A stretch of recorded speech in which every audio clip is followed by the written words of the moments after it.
You would have noticed out the front here there were some protesters, and they're actually touching upon a theme that has come up time and time again with our coverage the last couple of weeks, and that's the renewable rollout, the new energy transition, and how that's impacting communities on the ground in the bush. Do you acknowledge that that is quite a traumatic process at the moment, that a lot of people do feel disenfranchised about how that's rolling out? Of course, you've got to acknowledge how people feel. And there are mixed feelings, though, of course. And I've spoken with farmers who've benefited substantially from income increases as a result of the renewable energy rollout. I've spoken with other farmers who are concerned about the community consultation process. I think that's part of it, though, isn't it? Is that there's a sense that some are cleaning up and some are missing out, and there's a sense of inequity in that. Well, when you have change, it can also be difficult. The question here is, when was the last time a new coal-fired power station was built? The answer to that is a long, long time ago. You know, we weren't in government for 9 years, 3 terms, not a single new coal-fired power station in spite of the rhetoric. Nuclear power for the advocates won't. Best case scenario is you're looking decades away. And coal-fired power stations are increasingly unreliable. Callide shut down in Queensland. The coal-fired power stations in New South Wales are at the end of their life. A majority of the coal-fired power stations in Australia announced their closure under the former government, announced their closure date. Yeah. So we need to make sure we have a policy which is renewables backed by gas, backed by storage.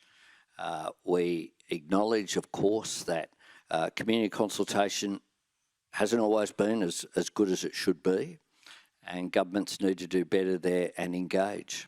The other side of it, and I've talked to quite a few businesses while I've been down here, is the price of power.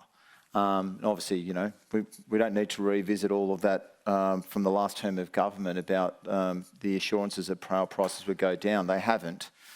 And that continues to be a concern for businesses. And you're a big advocate for growing future-facing manufacturing, future-facing industries. They all they're hungry for power. How do you reconcile that? How do we get a manufacturing future when power prices are continuing to rise? You get it by, one, acknowledging the truth, which is the truth is that global energy prices spiked to the greatest extent since the 1970s. That occurred. There's a range of reasons why that occurred. The Russian oil situation with the Russian invasion of Ukraine was a major factor in that. And that had an effect on global inflation. Inflation hit double digits in places like the UK. That didn't occur here. Countries like Germany and others wish that they had our energy prices. So the prices will stabilise, you believe? Yeah, you have to look at what's the cheapest form of new energy. Overwhelmingly, it is renewables. You need firming capacity, and what businesses like Tomago in regional Australia, New South Wales' biggest energy user, what they want to do is to have renewables, but they need the backing, the firming capacity of gas has a really important role to play as well. You mentioned the triumph of getting China back on board and how that's actually delivered revenue dividends. But is it also important for us to continue to look beyond China and diversify also beyond coal and iron ore? You know, what is the strategy for those regions that have been reliant on those traditional fossil fuels? What's the strategy for their economic future? Oh, absolutely. One is diversification of who we trade with. So I got the former head of Macquarie Bank, Nicholas Moore, to do a report, Southeast Asia Economic Strategy to 2040.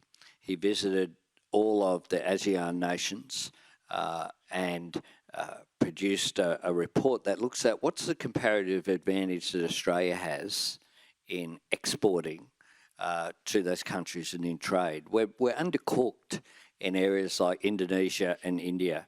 India will be the third largest economy in the world, Indonesia fourth in coming year. They're just our neighbours. We have good relations with both of them. And that presents an opportunity. We've got the fastest growing region in the world in human history to our north. China is important, but so is Vietnam, Indonesia, Thailand, Singapore. I'll host the Prime Minister of Singapore, I think next week, in coming weeks. Anyway, Lawrence Wong is coming down. Building those relations is about our jobs. And we also need to look at diversification of what we export. And more with changes in the global economy, with new technology, the costs of production or labour input to the costs of production are less important as a proportion of the costs. More and more it's transport. What that's doing is meaning that value adding here is more and more viable going forward. And that's what the Future Made in Australia agenda is about. So, for example, when I know that Hancock are one of your main sponsors here today, we had Hancock, Rio, BHP and Fortescue do a roundtable in Shanghai with China's biggest steel production, talking about green steel and the opportunity which is there as well. The opportunity there is quite enormous going forward, as well as we have, of course, the critical minerals and rare earths that are so important for this century. Vanadium, lithium, copper, all of these in abundance. And we're the best at mining in the world.